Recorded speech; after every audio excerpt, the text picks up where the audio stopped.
नमस्कार, राष्ट्रीय लोकवाणी में आपका स्वागत है। मैं हूं इंदु पात्रा और आइए सबसे पहले नजर डालते हैं अब तक की सुर्खियों पर।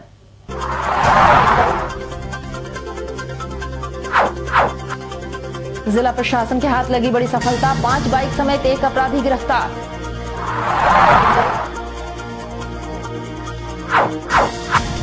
शहर में दिख रहा है लू का प्रकोप, दर्जनों मरीज आए चपेट में।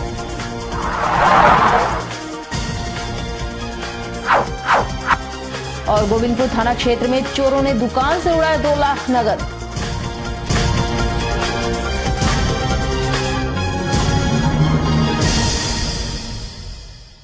और अब खबरें विस्तार से। जिला प्रशासन के लगातार प्रयास से एक के बाद एक सफलता उनके हाथ लगती जा रही है। ताजा मामला है सीताराम डेरा थाना क्षेत्र का, जहां से पुलिस ने एक चोर गिरोह का भंडाफोड़ किया है, साथ ही चोरी की मोटरसाइकिल भी बरामद की है। एक वार्ता के दौरान सिटी एसपी कार्तिक एस ने बताया है कि गुप्त सूचना के आधार पर विष्णुपुर थाना प्रभारी जितेंद्र कुमार तथा विष्णुपुर सशस्त्र पुलिस बल ने सीताराम डेरा थाना क्षेत्र के होम पाइप क्षेत्र के गौरव सिंह के घर से छापेमारी की तथा चोरी के 2 मोटरसाइकिल बरामद किए। साथ ही पास के आशीष कुमार के घर में भी छापेमारी की गई और वहां से भी चोरी के 2 मोटरसाइकिल बरामद किए गए हैं, परंतु दोनों जगहों से अभियुक्त फरार पाए गए हैं। वहीं दूसरी ओर रानी कुदर निवासी सद्दाम आलम के घर में छापेमारी की गई और चोरी की मोटरसाइकिल के साथ अभियुक्त को भी गिरफ्तार कर लिया गया है। इस दौरान इन्होंने बताया है कि पकड़ाए गए अपराधी से लगातार पूछताछ जारी है तथा खोजबीन भी जारी रखा गया है और जल्द ही बाकी अपराधियों को भी गिरफ्तार कर लिया जाएगा। 26 अप्रैल को बिष्णुपुर थाना में एक सूचना मिली थी कि उधर जो भी मोटरसाइकिल चोरी करवाते हैं उस गिरोह के बारे में सूचना मिली थी। तो उसके आधार पर सीताराम डेरा का गौरव सिंह के घर पे और आशीष कुमार जो वो भी सीताराम डेरा का है, उन दोनों के घर पे रेड किया गया था। तो उधर से 2 मोटरसाइकिल्स चोरी का बरामद हुआ। कुल 4 मोटरसाइकिल चोरी का बरामद हुआ है, लेकिन वो दोनों व्यक्ति जो है उधर से भागा हुआ था। फिर उसके बाद जो है सद्दाम आलम जो कदमा में रहता है, तो उसके घर पे भी छापामारी की गई थी। उधर भी एक चोरी का मोटरसाइकिल का रिकवरी हुआ है। तो उसके हिसाब से कुल 5 चोरी का मोटरसाइकिल रिकवरी हुआ था और इस गिरोह से एक व्यक्ति जो है सद्दाम आलम, उसको गिरफ्तार किया गया है। तो उससे पूछताछ करने के क्रम में ये पता चला कि ये लोग इधर मोटरसाइकिल जो पुलिस्तान में रहता है उधर से चोरी करके ये गैंग जो है उसको बंगाल भेज देता है, उधर जो कटिंग करके फिर आगे हिस्से लिए। और उधर शहर का तापमान बढ़ते ही शहर व आसपास के इलाकों में लू का प्रकोप बढ़ गया है। लू के चपेट में आए दर्जनों मरीजों को इलाज के लिए एमजीएम अस्पताल में भर्ती कराया गया है, जिसमें एक जिला के जवान व एक स्कूली छात्र भी शामिल है। यूं तो हर मौसम के परिवर्तन में मनुष्य की किसी न किसी बीमारी का सामना करना ही पड़ता है। उसी तरह गर्मी के मौसम में अत्यधिक गर्मी के कारण गर्म हवा व लू के चपेट में आकर कई लोग हीट स्ट्रोक के शिकार हो जाते हैं। कई बार तो ऐसा हो जाता है कि लोग अचानक गर्मी व लू से बचने के लिए गर्म से ठंड जगह में आराम करने लगते हैं या अचानक अत्यधिक ठंडा जल का उपयोग करने लगते हैं, जिससे दस्त, बुखार व उल्टी की शिकायत होने लगती है, जिससे शरीर में पानी व ग्लूकोज की कमी होने लगती है और शरीर शिथिल पड़ जाता है। डॉक्टर अनुकरण पूर्ति के सुझाव के अनुसार इस अवस्था में मरीज को ज्यादातर धूप से बचना चाहिए और यदि बाहर निकले तो पूरी तरह शरीर को ढक कर निकले। धूप व गर्मी से अचानक ठंड में आकर पानी का उपयोग ना करें। सबसे बड़ी बात यह है कि घर से निकलने से पहले पेट भर कुछ खाकर निकले, पानी का सेवन करते रहें, साथ ही ग्लूकोज व ORS का सेवन जरूर करें। यदि तबीयत ज्यादा खराब हो तो तुरंत डॉक्टरी इलाज कराएं। इसी तरह शहर के तापमान बढ़ते ही लगभग दर्जनों हीट स्ट्रोक के मरीज एमजीएम अस्पताल में भर्ती कराए गए हैं, जिसमें एक जिला का जवान व एक स्कूली छात्र भी है। सुबह से लेकर अभी तक जो है 7 से 8 पेशेंट जो है हीट स्ट्रोक के नाम से आए हैं। क्या लक्षण है इसका? इसमें जो है डिफरेंट लक्षण से लोग आ रहे हैं। कुछ लोग फीवर लेके आ रहे हैं, कुछ लोग गैस्ट्रोएंटाइटिस मतलब पैखाना हो रहा है, कुछ लोग को उल्टी हो रही है। 3 प्रकार का सिम्टम लेकर के अभी जो है हीट स्ट्रोक के पेशेंट आ रहे हैं। किस कारण क्या होता है सर? इसमें जो है सडनली जो एक्सपोजर टू हीट जो है, मतलब एकाएक छाँव से एकाएक धूप में, कड़े धूप में आने के कारण से और पानी का मात्रा और इलेक्ट्रोल का मात्रा नहीं लेने के कारण से होता है। बचाव कैसे किया जाए? बचाव है कि पानी भरपेट पानी पीना है, पेट भर के भोजन करके पानी ले करके दिन में चलना चाहिए और बीच बीच में पानी पीना है। अस्पताल में इलेक्ट्रिक पाउडर प्रोपोल है क्या? ORS? ORS की यहाँ पूरी व्यवस्था है। और उधर गोविंदपुर थाना अंतर्गत मोबाइल की दुकान में बीती रात चोरों ने छत का टीना काटकर लगभग 2 लाख रुपए के मोबाइल पर हाथ साफ कर लिए। आपको बता दें कि चोरों के आतंक से इस क्षेत्र में लोग काफी त्रस्त हैं, लेकिन पुलिस ऐसी घटनाओं पर अंकुश लगाने में नाकाम साबित हो रही है। हालांकि घटना के घंटों बाद भी पुलिस मौके पर नहीं पहुंची, जिससे यहां के लोगों में आक्रोश व्याप्त है। इससे पहले भी गोविंदपुर और आसपास के इलाकों में चोर कई घटनाओं को अंजाम दे चुके हैं। इस संबंध में दुकान मालिक ने बताया है कि चोर छत को काटकर अंदर दाखिल हुए थे और अंदर रखे मोबाइल व अन्य सामान लेकर चलते बने।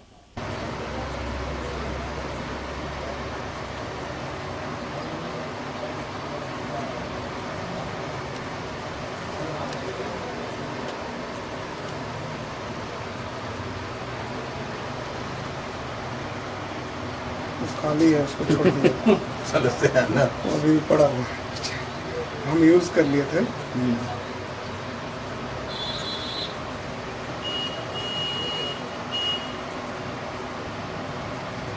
झोला वाइट रिबॉक का झोला है, आगे में रिबॉक लिखा होगा। कुछ है दुकान में। कल रात को 9:25 पे बंद किए थे ऑफिस। उसके बाद इस जगह से छत का सीलिंग हटा करके और चोर घुस गए हैं। मोबाइल्स वगैरह देख ही रहे हैं, CCTV फुटेज के हिसाब से सारा मोबाइल्स वगैरह लेकर के गए। वो कितने की चोरी हुई होगी? 2 लाख के आसपास का। एक छोटा गोविंदपुर के बगल में है अवस्थित, और 3 साल से कभी इस तरह की कोई घटना नहीं हुई है, फर्स्ट टाइम ही है। और उधर लोकसभा चुनाव के मद्देनजर तथा राज्य में व्याप्त नक्सल गतिविधियों तथा शहर में बढ़ते अपराध को देखते हुए प्रशासन द्वारा कई अभियान चलाए जा रहे हैं। ये बातें झारखंड के DIG मोहम्मद निहाल से बातचीत के दौरान कही। बातचीत के दौरान इन्होंने बताया कि प्रत्येक नक्सल प्रभावित क्षेत्र में लगातार अभियान चलाया जा रहा है और विशेषकर चुनाव के मद्देनजर पोस्ट इलेक्शन सिनेरियो नामक अभियान चलाया जा रहा है। साथ ही लगातार पड़ोसी राज्यों के साथ लगातार इंटर स्टेट मीटिंग का भी आयोजन किया जा रहा है, जिससे चुनाव के समय किसी भी राज्य के बॉर्डरों को सील किया जाता है और दोनों तरफ से आपराधिक गतिविधियों पर पैनी नजर रखी जाती है। साथ ही बताया है कि आगामी दिनों में बंगाल में चुनाव है, जिसको लेकर लगातार मीटिंग कर रणनीतियां तय की जा रही है और उस पर कार्रवाई भी की जा रही है। साथ ही उन्होंने ये भी कहा है कि अपराध के ग्राफ में भी कमी करने के लिए जिला स्तर पर प्रशासन लगातार अभियान चलाकर अपराधियों को पकड़ रही है और पिछले कई दिनों में जिला प्रशासन ने भी कई कांड तथा गिरोह का उद्भेदन किया है। वोटिंग एरिया में तो उसी के लिए मीटिंग कर रहे हैं। हम लोगों का तो जो रूटीन वर्क है वो चलता ही रहता है, कार्रवाई होती रहती। वहाँ बंगाल में इलेक्शन होने के वजह से विशेष रूप से हम लोग और निगरानी रख रहे हैं और दोनों तरफ मीटिंग कर रहे हैं। एक सर एक चीज़ और है कि जैसे एक डकैती हुई थी, डैनियल पकड़ाया, वो यहीं का लड़का है, जमशेदपुर का ही लड़का है, जिसको हम लोगों ने गिरफ्तारी किया है और उसमें रिकवरी भी हुई है, बहुत अच्छा रिकवरी हुआ है। हम लोग का एक मोटरसाइकिल का गैंग भी पकड़ाया है कपाली में, सरायकेला जिला में, जिसमें वो जमशेदपुर के क्रिमिनल सब है। तो सर जैसे कि ज्वाइंट टीम बनने के लिए उसी ज्वाइंट टीम बना के तो हम लोग कार्रवाई कर रहे हैं। तो जमशेदपुर का जो क्रिमिनल पकड़ाया है चाईबासा में, जिसने क्राइम किया, उसको तो हम लोग ज्वाइंट ही टीम ने किया, क्योंकि क्रिमिनल दूसरे जिला का है, पकड़ के हम लोगों ने लाया है। सरायकेला में क्राइम हुआ, जमशेदपुर का लड़का है, हम लोगों ने पकड़ा। तो हम लोग के जितने भी डिस्ट्रिक्ट्स हैं और हम लोग के आसपास के जो लोग हैं, सब एक दूसरे से बहुत कोऑर्डिनेटेड और कोऑपरेटिव वे में काम करते हैं। जहाँ पर भी कार्रवाइयाँ हो रही हैं, हम लोग जो जनरल ऑपरेशंस जो हैं वो सब ऑपरेशंस हमारे चल रहे हैं, विधि व्यवस्था से संबंधित भी, post election scenario, post election repercussions, संभावित पोस्ट इलेक्शंस रिएक्शंस, इन लोगों को भी हम लोगों ने शुरू में वर्कआउट किया हुआ था। उसके अनुरूप हम लोग अपनी कार्रवाइयाँ कर रहे हैं और उस पर निगाह रखे हुए हैं। हमारे बगल में वेस्ट बंगाल में भी इलेक्शन होने वाला है, तो वेस्ट बंगाल में भी हम लोगों ने एक इंटर स्टेट मीटिंग रखी हुई है। वो सब भी हम लोग उस पर निगाह रखे हुए हैं कि वेस्ट बंगाल में जो इलेक्शन हो रहा है उसमें हम लोगों के स्तर से उनको पूरा सहयोग दिया जाए। कब मीटिंग कर रहे हैं? पुरुलिया में एक मीटिंग है जो वेस्ट बंगाल पुलिस और कोल्हान रेंज के पुलिस से एक ऑपरेशन मीटिंग है। और उधर जमशेदपुर रॉयल क्लब के विशेष आमंत्रण पर झारखंड राज्य के डीआईजी मोहम्मद निहाल अहमद जमशेदपुर रॉयल क्लब में पहुंचे। इस दौरान उन्होंने एक सभा में भी भाग लिया। बातचीत के दौरान डीआईजी मोहम्मद निहाल अहमद ने बातें की कि वे विशेष आमंत्रण पर यहां पहुंचे थे और यहां जो भी ट्रेनिंग की व्यवस्था है वो काफी बेहतर है और आयोजकों द्वारा यहां बेहतरीन ट्रेनिंग की व्यवस्था की गई है और यहां से ट्रेनिंग प्राप्त कर बच्चे नेशनल तथा इंटरनेशनल लेवल पर जा रहे हैं। उन्होंने बताया कि इस चीज को और बढ़ावा देने की जरूरत है। आए थे, राइफल क्लब है यहाँ जमशेदपुर में, तो आज वहीं आए थे। इन लोगों ने एक अच्छी ट्रेनिंग दे रहे हैं। इन लोगों ने इनवाइट किया था कि यहाँ आए, तो उसी आलोक में यहाँ आए थे। बहुत अच्छी व्यवस्था है यहाँ जो लोग हैं ऑर्गेनाइजर्स हैं बहुत बढ़िया काम कर रहे हैं और नेशनल इंटरनेशनल लेवल पर यहाँ के बच्चे ट्रेनिंग प्राप्त करके जा रहे हैं। ये बहुत ही सुखद इंफॉर्मेशन है और इसको और इनकरेज करने की ज़रूरत है, आगे बढ़ाने की ज़रूरत है, एक्सपैंड करने की ज़रूरत है।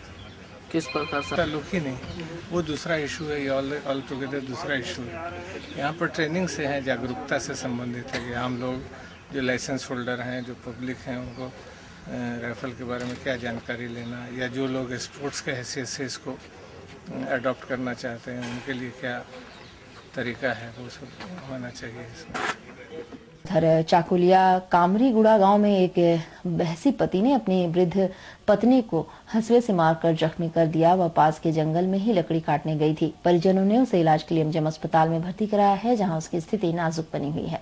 जख्मी टिया सीट के भाई मिताए धल ने बताया है कि वे अपनी बहन का विवाह 20 वर्ष पूर्व झाड़ग्राम लोधा सोली गांव निवासी तपन सीट से किए थे। शादी के बाद पता चला कि तपन को शराब पीने की बहुत बुरी लत है। उसकी बहन हमेशा मना करती शराब पीने के लिए, तो वह नहीं मानता। कुछ वर्ष बाद उनके 2 बच्चे हुए, एक बेटा दूसरी बेटी। उसके बाद भी शराब पीने की लत उसकी नहीं छूटी। 20 वर्ष पूर्व एक दिन शराब पीने के बाद बात को लेकर उनकी बहन व उसके पति के बीच जमकर झड़प हुई, जिसके कारण उसके पति तपन ने उसकी बहन व दोनों बच्चों को घर से निकाल दिया। उसके बाद उसकी बहन सहारा के लिए उसके घर तो आ गई।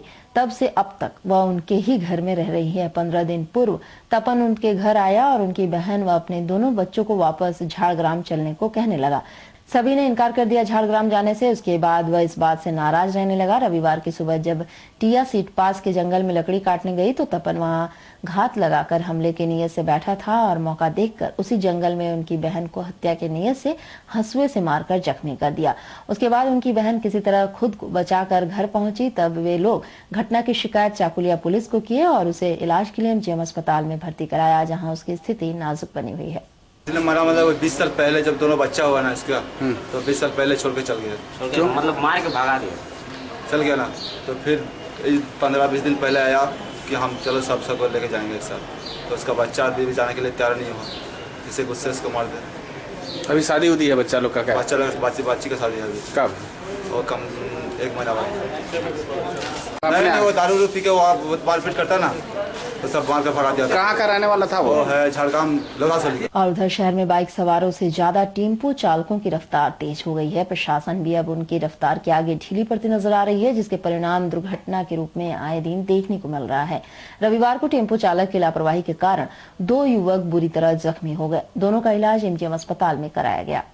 पहली घटना साकची बस स्टैंड के सामने की है। मानगो कॉल सेंटर के स्टाफ सूरज कुमार दास टेम्पो से कदमा जा रहा था। उसी क्रम में उसके टेम्पो चालक ने साकची बस स्टैंड के सामने एक खड़ी एम्बुलेंस में टक्कर मार दी, जिसमें वह बुरी तरह जख्मी हो गया।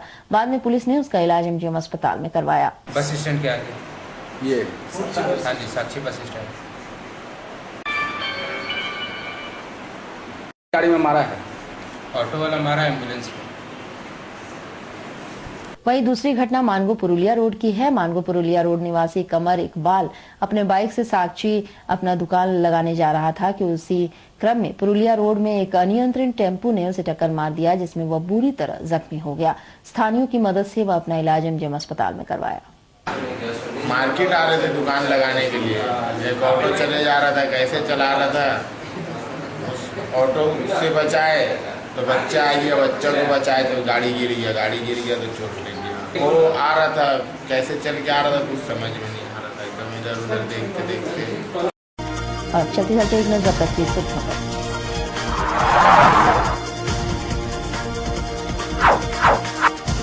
जिला प्रशासन के हाथ लगी बड़ी सफलता, 5 बाइक समेत 1 अपराधी गिरफ्तार।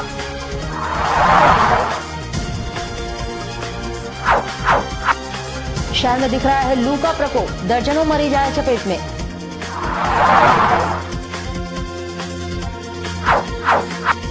और गोविंदपुर थाना क्षेत्र में चोरों ने दुकान से उड़ाए 2 लाख नगद। और अधिक जानकारी के लिए आप लॉगिन कर सकते हैं www.rashtriya lokvani.com। तो आज के लिए बस इतना ही, कल मिलेंगे नई खबरों के साथ, तब तक के लिए राष्ट्रीय लोकवाणी टीम की ओर से नमस्कार।